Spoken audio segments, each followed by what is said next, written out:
What's happening, what's happening, what's happening? Of course, you know it's your boy B-Hot Radio Shout there stepping in the building. I got a legendary crew of fellas that's been tearing up the streets for some years off in this thing. I'm talking about the Pimp Squad clique. What's good with it, fellas? What's good with it? Hey, man, first of all, you know, y'all don't understand how much my heart was warmed when I found out that the Pimp Squad was getting back together, okay? You know, the Pimp Squad, they came across around the time in my life, man, I was just getting out of high school and I needed some shit to ride to, okay? And that PSC in the streets hit the streets hard as hell, man. Yeah. First of all, just answer me this, man. What was it that brought the team back together right now? The thing I don't understand is the back together part. Yeah. Break it down to me. Forgive me. Nah, it's all good. No harm, no foul. But I mean, we never disbanded. It's just some of us continued doing music and others decided to not do music. Yeah. You know what I'm saying? It wasn't never, we still kicked it and still called and still was. Hung out, all that. Yeah, exactly. A big old unit. Yeah, exactly. Yeah. It's just the actual act of doing music collectively together. Okay. And it was just the first time somebody asked it, the first time it happened. Okay, so then I got to go straight to Mac with this then. Okay. I mean, Mac, how are you feeling during this time then? Because, I mean, did they have to dust you off or was you already going? Well, to be honest, I had been working on music on the side with a couple of other artists, building some things, but I mean, the original, ain't nothing like the original team. That's you right. See what I'm saying? So I always kept my blade pretty sharp. Okay. You know what I mean? Okay. It wasn't out yet. I mean, Switch, going crazy right now as we speak, man. I mean, it's good to hear some new music bumping out here in these streets, fellas. Oh, yeah. I mean, can y'all talk to me about, you know, putting this new project together and what it's been like as far as the camaraderie, cranking this thing up? Country, what's happening? Hey, come on in now. Just work out. Bubble Belly, he can't fit through there. You know that. Leave that.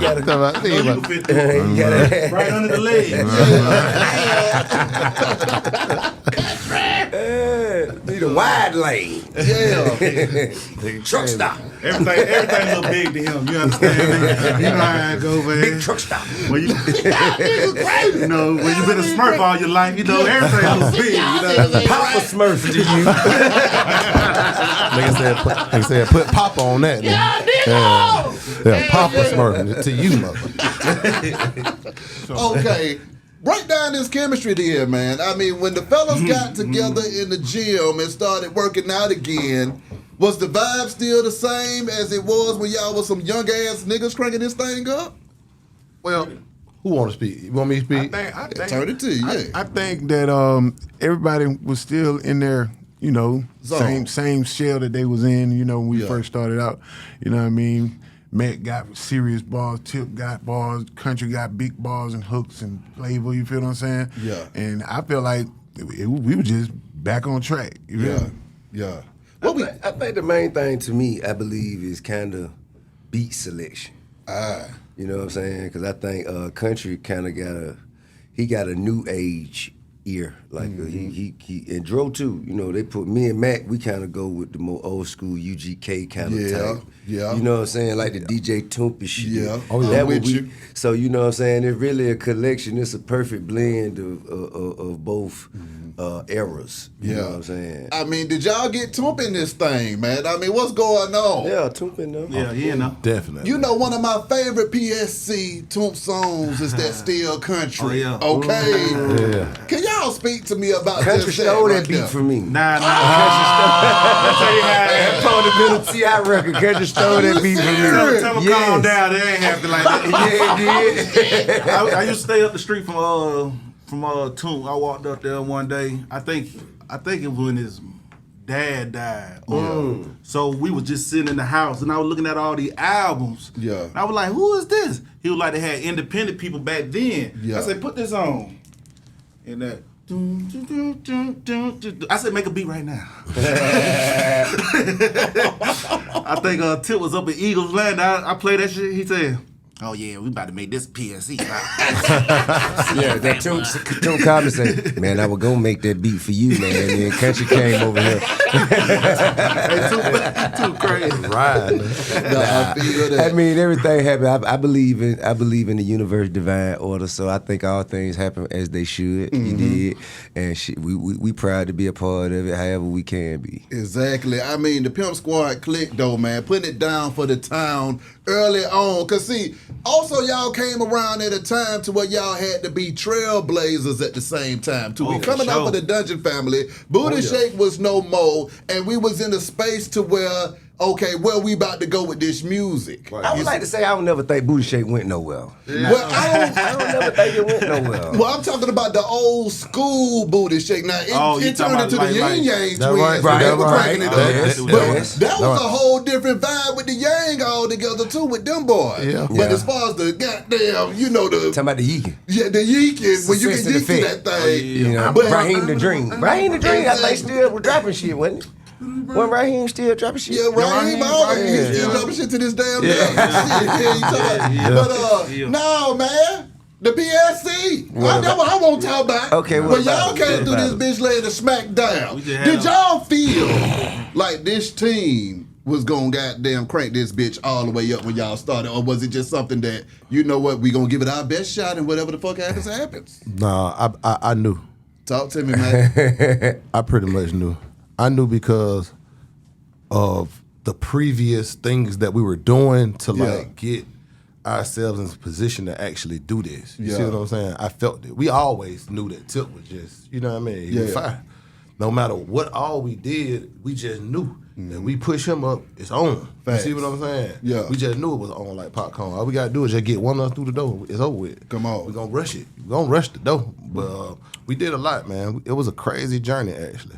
Kicking it off with that heavy Chevys on that I'm serious though, man. That ain't what kicked it off, though. Talk to me. That ain't what like I think. Remember we were recording in 1208 at the condo. Right. Yeah, you erased my. You remember you cut off the 1680 and erased my when I had my Air Forces. So we had the I song. found the bag. No, you didn't. I remade it. I remade yeah, it. It okay. never sounded the Well, same. look, man, hey, man. Hey, man, I had to record y'all, man.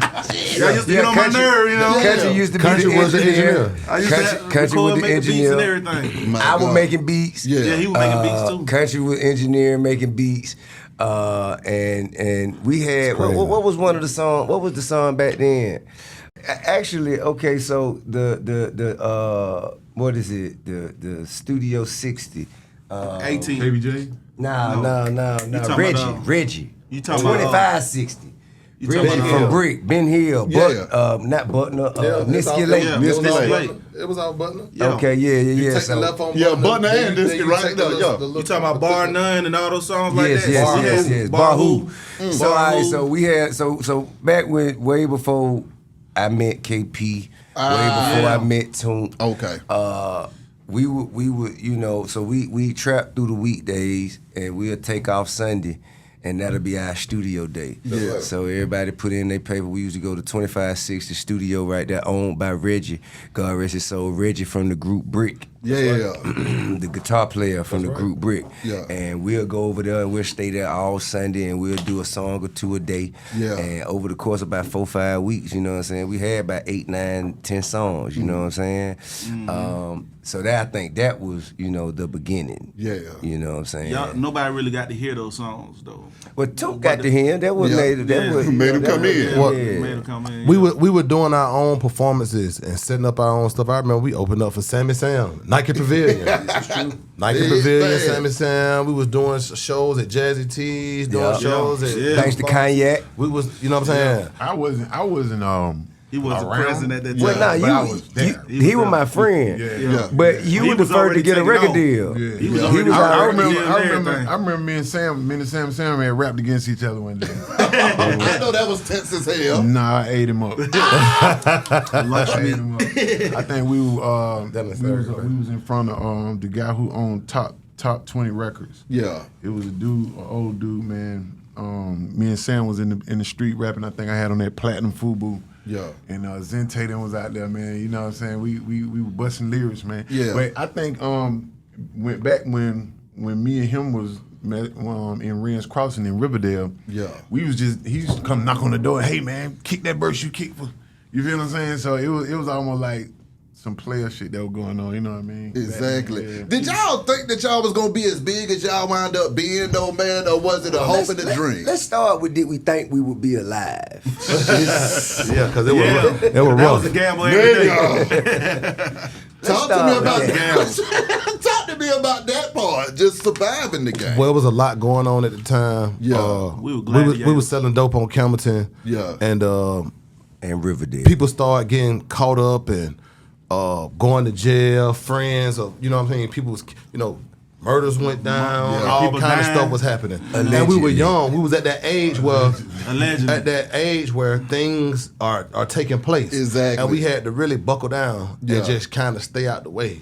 So we had some hard days. Yeah. We had some hard days when we were like, all right, we ain't gonna go there. We ain't gonna go to the trap. Yeah. We ain't gonna do that. We just gonna sit here, do this music. We're gonna put it together.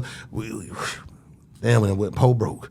You know what I'm saying? I'm just being honest. You know what I'm saying? We had girls stealing out the store to feed us. You know what I'm saying? We do it all kinds because of those times. Rigging houses to live in. We really wanted to stay together. Yeah. And not, you know what I'm saying? Not fall to what's going on outside around us. Exactly. I was already shot by then. Yeah. I had an already war. Exactly. I was already hit up by then. But then it's I'm serious time. So I mean, what role? Speaking of Heavy Chevy though. Yeah. See, I'm a late bloomer with the rapping. Okay. Okay, you understand me?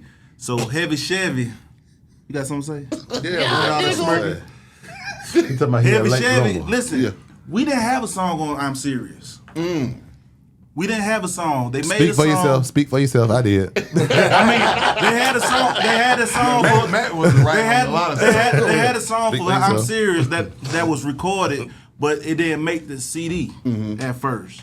Yeah. And I think I made Heavy Chevy at Jovan's spot. Mine did. Mine made it. I made Heavy Chevy at Jovan's spot. And then Tip heard it and he was like, "Well, we gotta hurry up and record it." So we had to go to Patchwork and record it over. My God. So just to get on the album. When y'all heard yourselves on a national album too, because I'm gonna be real, that was one of those albums, okay, that every young nigga felt like, okay, we got something new to listen to. I think at that time I was the only person who could fly with him. For real? Cause we went to Jamaica. The first show. International. International. Okay, yeah. I think One that of was one of the first that was the shows we Mix had Show to- Power Center or something like that. One of them. We went to Jamaica. Yeah. And we was always in Jamaica and Miami performing at first.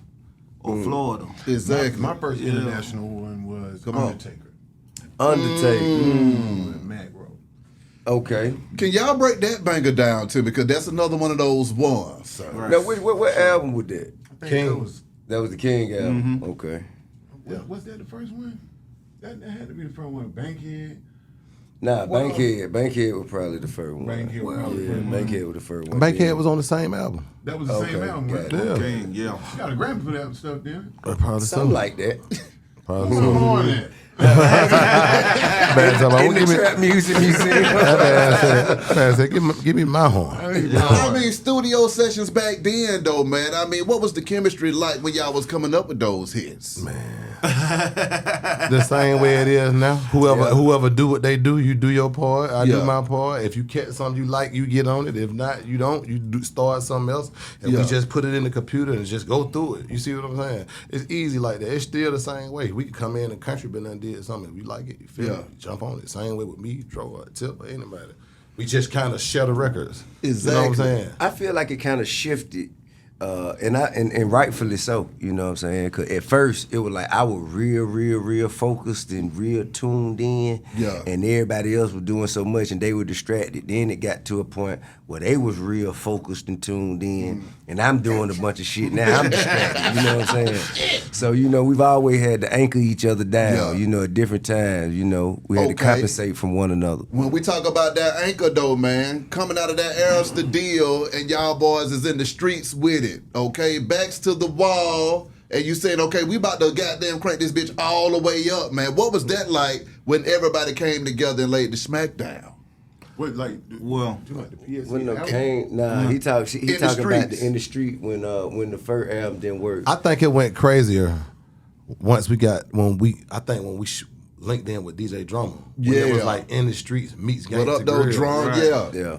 and it got shook up a little bit. It went a little crazy. It was a lot of different people having motion at that time. Yeah. So it was us and the motion we were having, Drama and the motion he was having. Yeah. Then you had Cannon and Sense and all them, like they were having their own, Exactly. And we just kind of collaborated, came together, and it made for a bigger wave. Now, I'm thinking about that time in Atlanta, though, man, because like I say, that was a special time where the music was changing and the culture was changing and the city was bubbling to a point to where it was about to be on fire like hell for the next 20 years, man. What was it like sparking those movements during them times? Did y'all feel like this city right here was going to be the hip-hop mecca by the time y'all got done doing what the hell y'all was doing? We just knew we was doing trap music. Yeah. You know what I'm saying? Like, everybody else was doing what they was doing, but our music was nothing like theirs. Yeah. You know what I'm saying? It felt like we were offering a more diversified representation for the town. Yeah. So whether that would lead to it becoming the mecca or not, at least people who outside of the town would be able to look at the town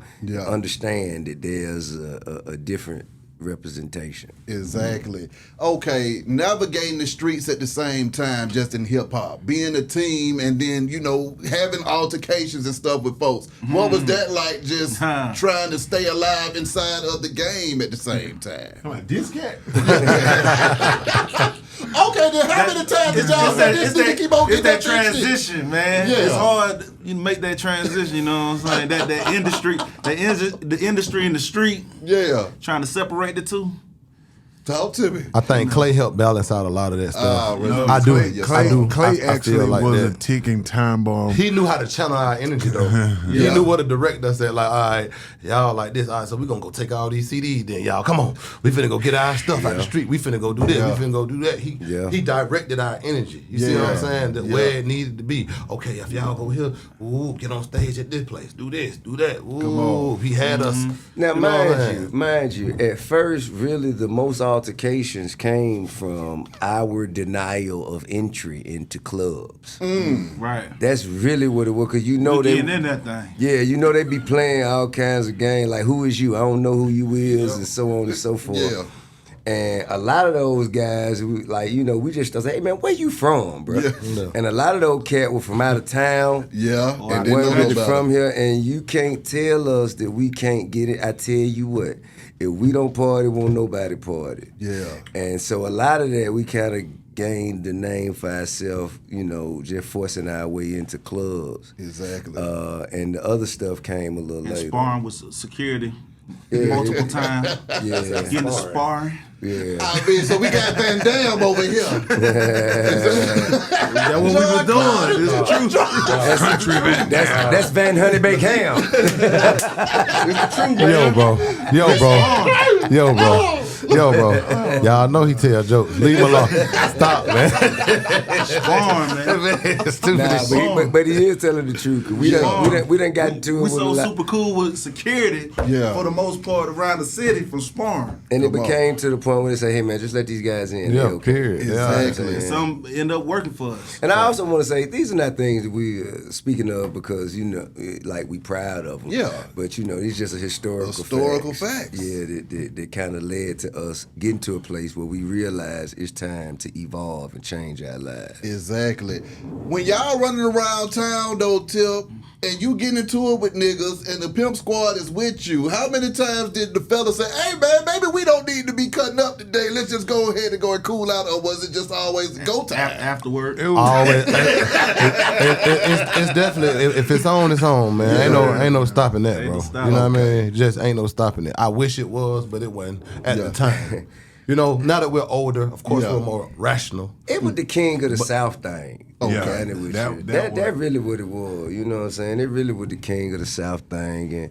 And, but what people don't understand is, I let everybody else know it's okay to be king. Yeah. Because prior to King of the South, all you had was Mystical, who called himself the Prince of the South. Yeah. So it was like there was an invisible boundary there. All I did was walk past the invisible boundary. You see what I'm saying? So we're like, who do you think you are walking past this invisible limitation that we've set for ourselves. Yeah. And all I did was just say it's okay to call yourself king. I didn't say I was the only king. Yeah. You know what I'm saying? I just said that this is how I feel about myself. And if you felt this way about yourself, then you would have said it too. My God. Now, I mean, we talking about 50 years of hip-hop. I mean, a moment that lives in infamy in the A-Town forever is the birthday bash, T.I. raising hell moment, okay? Well, you and Flip, how the hell did y'all get clarity in y'all situation, and why did you feel the need to raise hell at birthday bash? I was just getting out of jail, and while I was locked up, there was some things said in my city, you know, publicly, that made it way back to me while I'm on the payphone, on the wall phone. Yeah. And you know, I took offense to that.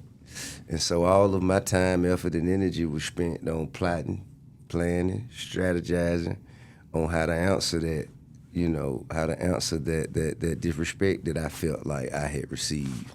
And, you know, that was the first chance, the first opportunity that I had after I wasn't even out of jail. I was still in work release. They just let me come there because I presented them with a contract and a pay stub, and that's officially my work at that time. Thanks. And so I went and put together the best show with my authentic and true feelings at the time.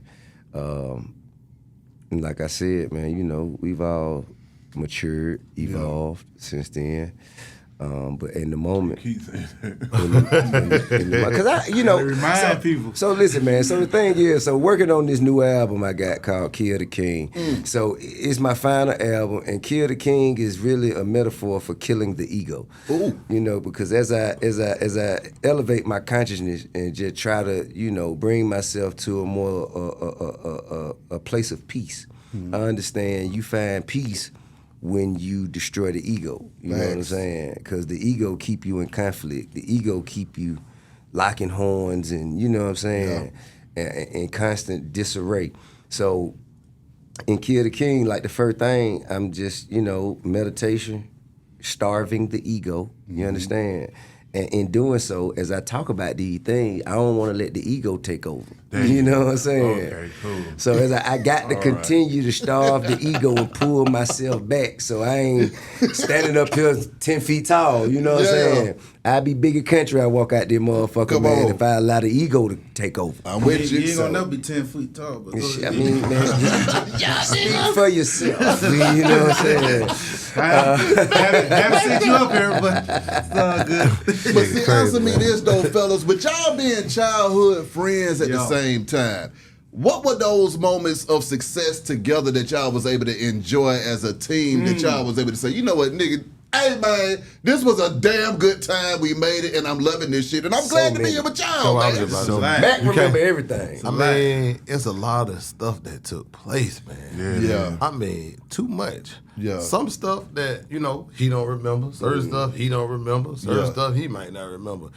It ain't that much I don't remember because, I soaked in the I moment. did a shit ton of drugs, man. It's hard to remember. Hey, round of applause for Sober Dro, man. Round of applause for Sober Dro, man. Hey, one time, and I don't know if we could consider this a celebration, but it was the video shoot out there in L.A. We did ASAP Motivation and the PSC record. Yeah. Which record was that? Set It Up. Yeah. Set It Up. Yeah, that was a moment because we had a big budget. We were shooting big web videos, and you know what I'm saying. And it was not just for me; like it was a PSC video, so I felt good about that. I'm a King from the Hustle and Flow soundtrack. That video, that was, you know what I'm saying. That was a big deal, I believe. Exactly. Big Country Kane, Big Country Kane. Big Country Kane video with him and Trey Songz, you know what I'm saying? I remember that one. It's so many different. Live in the Sky. Listen, man, it was we just. got to do that video. It was more just like a movie. so many events.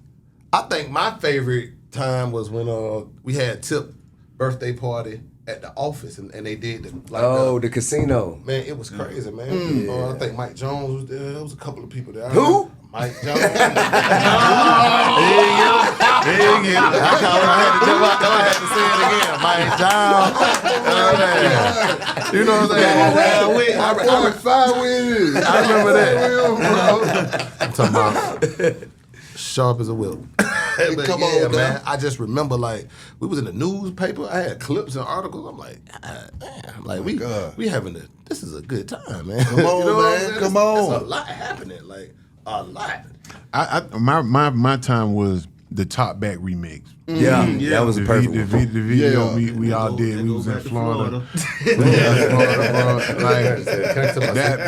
that was a time that was, for me, that was like, you know what I'm saying, one of the biggest moments. Yeah. And then while we was down there, I think Shoulder Lean just came alive while we was there on the tour bus. Shoulder Lean video was a fool too. Yeah, that was a fool. Come on now. Video was a fool. Yeah, that was a real one. Yeah. It's a lot of moments in this game, man, that we done just, wow. Does it seem like a blur? Or you see what I'm saying? Or is it just one big long ass story? Or There you go. and Look. with a few shits points? To me, it feels like a lot of. It's a Some lot. of it feel like a blur. It's a collection of stories. Yeah. You know what I mean? Because while I was of a certain mindset and focusing on some of the stuff I was focusing on, Mac had his own metamorphosis. Kuntry had his own metamorphosis. Yeah. Dro had his own metamorphosis, and we all kind of merge into the same story, like one of them Quentin Tarantino movies. Yeah. Where other people, there's a bunch of people doing shit, and they just kind of Exactly. cross paths. Yeah. You know what I'm saying? I'm with you. To me, it feel like a lot of story that merge into one great story. Tip Exactly. made me want to learn the business more though, because you know I remember having a conversation with him, and he'll say something that make you be like, you know what, you right. Tip will say some shit like, look, I can't slow down for you to catch up. You see what I'm saying? Come on, you got to get with it, baby. You got Exactly. to, you know what I'm saying? You got to come on in, and I start studying the business a little more myself, like on my own time and own terms. Exactly. You know what I'm saying? Just trying to figure out how things work, even though it's done changed again. Yeah. You know what I'm saying? Yeah. Even though it's changed again, but you know, Yeah. at the same time, I was just trying to, you know what I mean, get Yeah. some clarity and just feel like you know things because, you know, you doing business with a lot of people. We were doing business with like some of the top executives in New York City. I mean, Facts. When Phil passed, man, how did that impact the squad? that was a different time, though. A devastating blow. Yeah. It was a devastating blow. I think it was a true tragedy amongst moments of triumph. You know what I'm saying? It was a humbling moment. Yeah. You know, because we never felt that. We thought we were past those Days. Yeah. Yeah, we thought we had, like, we were celebrating the fact that we made it out of that. Yeah. You feel me? And you know what I'm saying? Moments like those, we thought we had evolved or we had made it past that. So that brought us back to a very familiar place. Yeah. And that was a rebuilding that had to be done. Did it change y'all moving forward, though, y'all perspective of just hip-hop in general or the game of life when it came that damn close to home? He got overprotective about everybody. Where you at? I'm sitting there. You got to go with this person. Yeah. This person on you. I'm putting this security out here. And, you know, certain places he didn't want us to go either. Yeah. You feel me? Especially that town. You know Yeah. what I'm saying? Like, I felt like, you know, his protectiveness just sprawled out everywhere. You know what I mean? And I got it, though. You know what I mean? Exactly. Once you lose one soldier, you try not to make that mistake again, you know? I'm with you. I mean, it's the coming home part. It's the coming home part, without somebody that you left home with. Yeah. You know what I'm saying? And having to have that discussion with loved ones, you know, that's my responsibility. You know, usually in the military, you know what I'm saying, it's people who didn't even know the person who died. It just, you know, you get a mission to go and knock on this door, hand over this flag, and you have no personal attachment. Yeah. But, you know, this particular set of circumstances is different. These are people I grew up with, people I know who know my family, and I got to come and deliver, you know, one of the most devastating blows of life, you know what I'm saying? Yeah. And that responsibility, the lesson that came with it, you dig what I'm saying, is life altering, and it's ever present. It'll never go away. What do you feel like the lesson was that came with it? I mean, one, always having your own. You know what I'm saying? Yeah. Not depending on security. Yeah. You feel what I'm saying? Yeah. And don't take coming home for granted. Right. Like it's not like we every day we just like take that for granted. Like oh we gonna get home. Yeah. That it ain't promised. Yeah. Every day we take. And that for awareness is your first weapon. Yeah. You know, to be aware. Yeah. To be cognizant of what's going on around you. You dig what I'm saying? Not being so caught up in a conversation to where the awareness has decreased, faded. Like the antennas are lowered now because of what's going on in the car. So you know, those are some of the lessons that I've learned. That's why I'm glad I got this phone. I don't be in my phone all day. That phone ain't gonna keep you out there. I be aware, you know what I'm saying? Yeah. I was in the club last week. Everybody You was like, still be on that flip phone. No, I don't. It's always open. That's what I'm saying. It's always open. What you looking at the It's time? always open because it's open for Yo, business. man. This man. That man said, "What you looking at? The time?" Yo.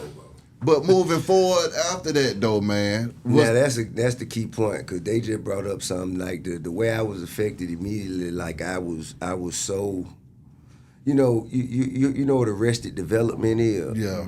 That's when people are caught up in a moment in time where they wish they would have, handled things a certain way. Yeah. And so moving forward, they handle everything as though it's that moment again. Yeah. You feel me? Woo. So I had a moment of arrested development to where I was just waiting on something to crack off. I was waiting on something else to happen. I was just so I could perform in the way that I should have performed, or wish I would have had an opportunity to perform then. But it wasn't until the Fed case that I kind of snapped out of it. You know what I mean? So you get ready for action, but then it causes a reaction that a nigga wasn't really looking forward to at that time. Well, I mean, you know what I'm saying? I don't want to get into a whole lot of back and forth about action, but what I will say is the reaction is documented. And I'm talking about with the Fed case. That's what I'm talking about. That's what I'm talking about. So that came from somebody who was around me and who had ill intent, looking at the fact that, I'm overprotective and at a place where I want to defend and protect everything around me.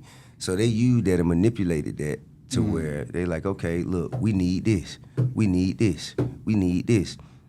Upcharging the things they say they need. And according to the discovery, it was because he wanted to buy himself a new used Cadillac, and he needed $6,500 to do that. So he'll upcharge me $1,000 here, upcharge me $500 there, upcharge me. You know what I mean?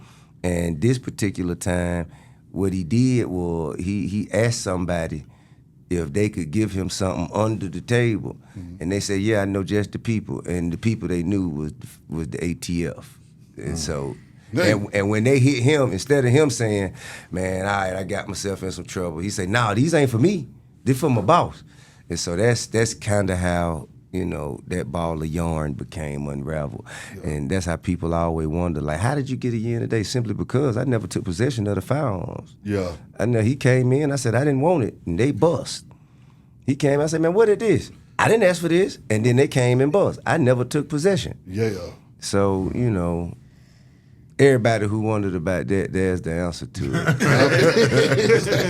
Nigga, I feel you. But mental health, though, fellas, all of y'all minds. How did y'all protect y'all mind during these trying ass times? Dro, you ready to go? I didn't. Well,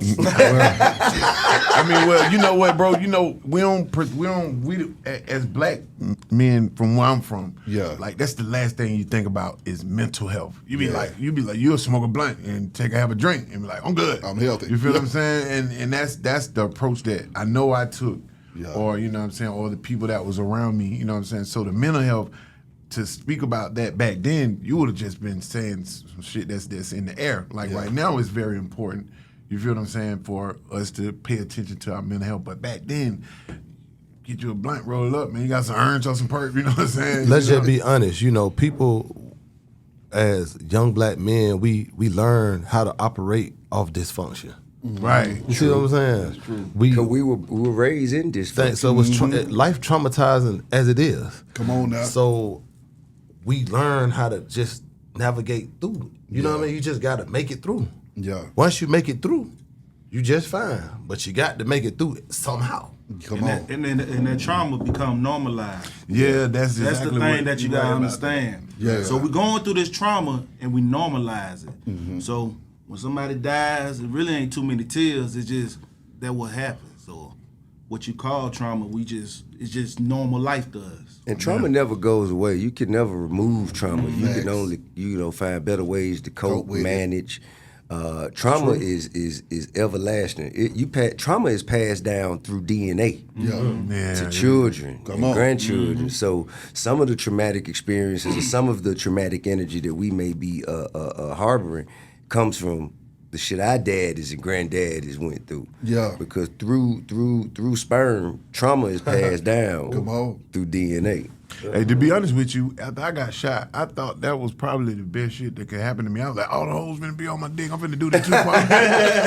You never wondered whether or not your dick would still work? Nah, I don't know. That's the first thing I'm thinking. Is my dick still intact? I just felt like that was like, I was like, boy, when I get back to school, boy, these hoes finna be, boy. I made it out of the hospital, you feel what I'm saying? But the only thing that really, that's what kept me going, that I had got shot, not knowing that I was going to choose different friends. I was going to choose different women. I was going to choose where I hang at. Like, you know what I'm saying? Nowadays, like, my mental health so messed up from the trauma, and then I had to go to rehab to find out what was actually ticking in my head. Like I could be sitting somewhere right now and be like thinking the worst thing about a person just because I got shot. I'm like, what is this nigga finna do to me? You feel what I'm saying? So mental health now is more important. You know what I'm saying? Now that it's like more common to talk about.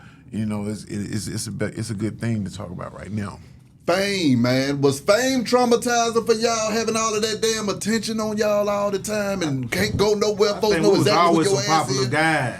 But then when it gets to the point to where folks want to follow you, see, it's one thing to be popular, it's one thing to have before the stalkers. rap, we popular. Yeah. So it's like just more of it. It's like, I don't know, it fucked me up. Yeah, because there's some more that come with it. What's that? I'm paranoid. I'm paranoid in here. I'm a people person. What do you mean? He's a pizza person. Oh my God. Small fries strikes again. Come on, man. Go all day, nigga. We from the same hood, nigga. This shit just don't stop. Now, you know what, though? To be honest with you. He said, God damn it, he a pizza person.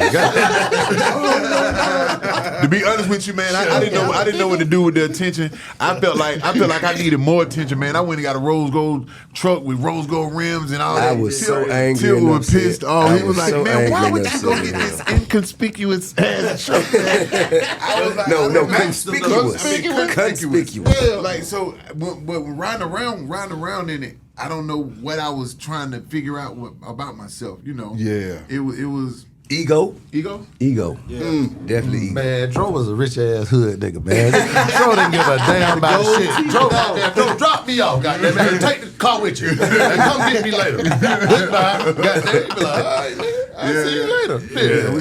Yeah, we kept it in the hood though. You see, but the reason why I did that is because when I was growing up and I seen the drug dealers like in the hood that make themselves look good and, you know, cars and this, I wanted to be an inspiration without being a drug dealer that was in, you know, Etheridge or in the 9. You bought enough drug to be a drug dealer. Yeah, I did. Look at what you did with them. Pray God. You know what I mean? I ain't sell them. He wasn't sharing them. All this It's all for me, my boy. It's for me, my boy. I will not let them talk bad about Dro here tonight. My boy was share with me now. I don't know what they talking about now. We just share us some stuff. And we had it was a good time. Like, to be honest with you, if I could change something though, I would change my drug use. Okay. Because of, you know, how it alters the mind. Yeah. You know what I mean? The things that you subject yourself to while up under that influence is some of that shit unforgivable because, you know, I think about you know, women that I hurt and, you know, what I took my mama through. Yeah. You know what I'm saying? And the type of shit I subject myself to, it was beneath being a stand-up guy. You know what I'm saying? So I would change that. I'm with you on that. I would focus more on the opportunities. You know what I'm saying? I was so paranoid and traumatized that, you know, there were opportunities that were phenomenal opportunities, but I did not focus and give it the level of attention that it required in the moment because my mind was so many other places.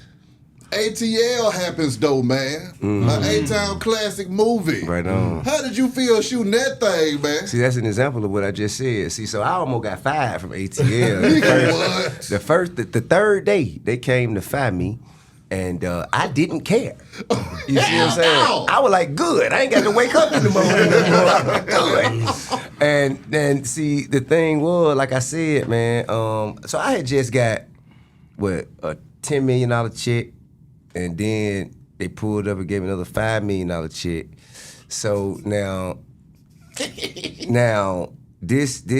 So now I got all this money and I got to go to work.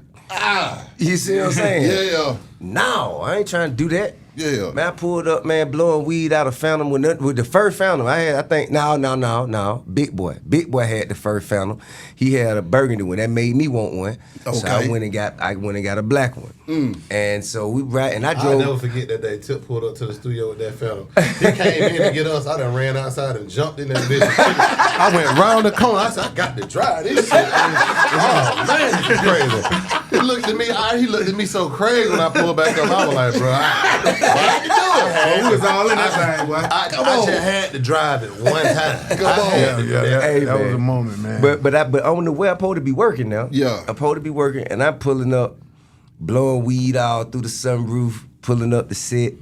And of course, you know, the other actors, they looking at me, I guess, and they like, well, he could do it. I guess, you know what I'm saying? I get this, what we doing? Yeah. And as my first acting role, it being the star of that film, #1 on the call sheet, you know, it's leadership in that. You feel me? I didn't understand that at the time. I was only thinking about myself. Yeah. So when they came to fire me, I said, okay. You know, and Chris Robinson was like, no, not okay. Bro, I'm a first-time movie director as a black man. You a first-time actor as a black man. You got a whole cast full of first-time actors and people who looking for the opportunity and people who this could help. You can't just shrug your shoulders and say, okay. Yeah. Man, we got to, and Charlie Mack, Chris Robinson, and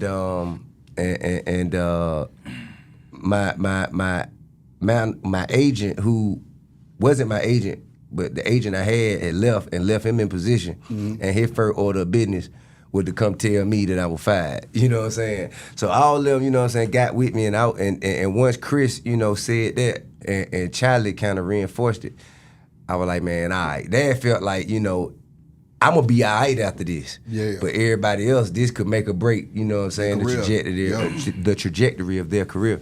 So I felt responsible at that point. Yeah. And so, you know what I'm saying, I had to straighten up. And that's what made me care about the movie. What about the money? How did the money impact all of y'all asses when you thinking, I'm getting money for rapping, I'm getting money for entertainment, and it's pretty easy and it's feeling pretty good right now? Did you have to check your ego? I never felt it was easy. Okay. I didn't either. And I didn't do a very good job of checking my But ego. y'all operating in y'all gifts though. Cause see, that's one thing. It's one thing to be working doing some shit that you ain't good at and trying to get good at it. But I'm always working though, because the better you are at it, the more opportunities there are. Because I'm always working. I was always 3 cities in a night type shit. You know what I'm saying? We drove from Miami to Detroit. And get up and do radio in the morning. Yeah, that's what I couldn't figure out about this guy. Like, we do radio. we used to run together, but he would get up and actually complete the job. Gonna do radio. Me, on the other hand, I am somewhere. They be like, what draw? They be like, he didn't make it. I can't do it. I couldn't do it most of the radio, time. do the club, go party, do it again.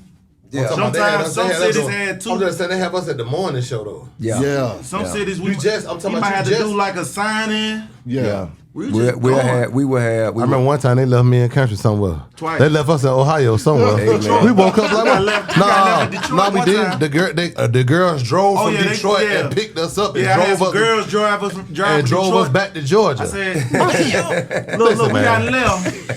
I said, I'm gonna call these girls from Detroit. Hey, baby, I got left, man. I gotta get back to Atlanta. Yeah. We gonna come get y'all. Listen, you know, they tied us up real quick and drove us right back to Atlanta and went back. You had to be on point, man. You just had to be on point. Clay wasn't gonna let, you know what I'm saying, because it's another opportunity that we got to make it to, and if we don't make it to that opportunity, we lose. Exactly. So at least one of us got to make it. Exactly. You know what I'm saying? Showing up on time though, man. We never did that. We showed up, not necessarily on time. You know what I'm saying? But it still showed up within enough time to make happen, you know, to complete the mission. Exactly. Now this one for you though, Tip. We done all seen you go through a lot of shit, okay? My question is, mentally, how do you keep your head in the game and keep from folding up under the pressure? Folding, it's not a possibility. I don't think that's. What does that look like? You mean die? But not that.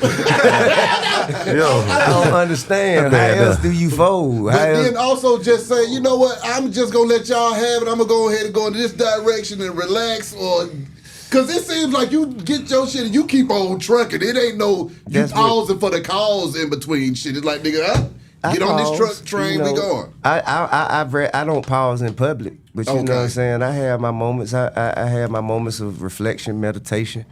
You know what I'm saying? Sometimes it could be a conversation. I talk to Dro. Yeah. I talk to Mac. I talk to Kuntry. I talk to C-Rod. Yeah. You know what I'm saying? I always was talking to Clay, you know, and I just, my uncles, Quint, man, I am blessed to be around so many people who genuinely care and that have a host of experiences to pull from, you know what I'm saying, and can pour into me when my cup is empty. You feel me? And we could do that for each other. So you know, it may look, I might make it look good. Yeah. You know what I'm saying? Because in public, I have to go somewhere in private and get my cup filled. So when I'm back in public, you know what I'm saying, I progress as usual. Yeah. But I don't understand the folding thing. And you say, and then I might take me a little weekend, man. I might take me a little weekend. But not a week or a month? Do some self-care. Sometimes a week. Okay. 5 days is a week. Okay. I ain't mad at that. 6 days on the vacation. I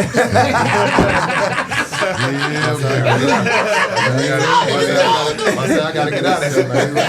A little self-care. Ain't nothing wrong with a little self-care. Ain't nobody gonna love you like you. Come on now. Yeah. PSC 2024, what we doing for it, fellas? Let me start this off like Big Kuntry on this time around is like, I don't know what he done ate or what he going. Everything. But listen though, the man is going crazy for his music and his ear and how he critiquing what his sound is right now is off the charts. And Matt Boney is on some, I think to put it together he putting together like an old rich white man. You feel me?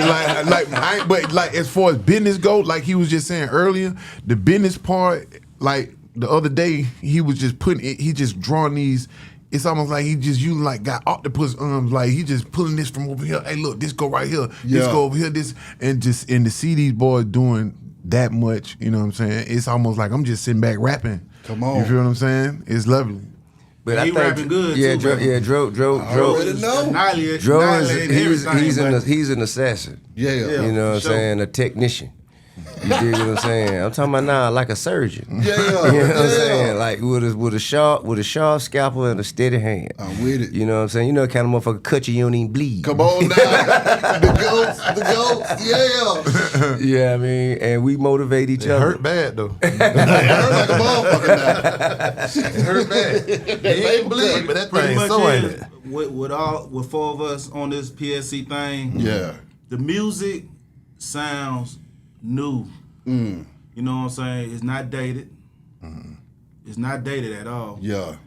We got to fight to keep the youngsters out of our studio session. I already know that. When we first came in there, come on. on there. Them niggas upstairs, them old ass niggas upstairs. Come on. Give him about a month. He ain't talking about nobody but King. About a month. Hey, can y'all play that shit y'all did last night? Can we sit in here? No, you can't sit in. Get the fuck out of here. Hey, let's do a song together. We're proud to be a part of we're proud to be I guess you could say elder statesmen of an institution of culture. Mm-hmm. You know what I'm saying? We have information, we have experience, we have technical know-how, musical know-how, and operational know-how about how to move around and, you know what I'm saying, keep yourself out of harm's way, and keep yourself in the reach of opportunity, you know, and we happy to be able to pass that down. Come on to now. all who willing to listen. You know what I'm saying? I mean, who have been willing to listen though, man, when y'all done came across artists out here in the streets that y'all were able to lay game on and actually help the trajectory of their damn careers? I would say Hollywood YC is willing. He's a good dude that looked up to us as, you know, OGs or whatever. And you know he T.O. Green as well. T.O. Green. Yes, sir. Yeah. And they rocking with us heavy, so you know what I'm saying? I think you got a lot. It's so many people, man. I think everybody on that wall. Yeah. Lucci, Baby, Rich Homie, definitely Slime. Yeah. You know what I'm saying? Shout out to 42 Dub. 42 Dub. You know what I mean? Yeah, they all tuned in. Exactly. You know man, bro, you know, Savage. Yeah. You feel me?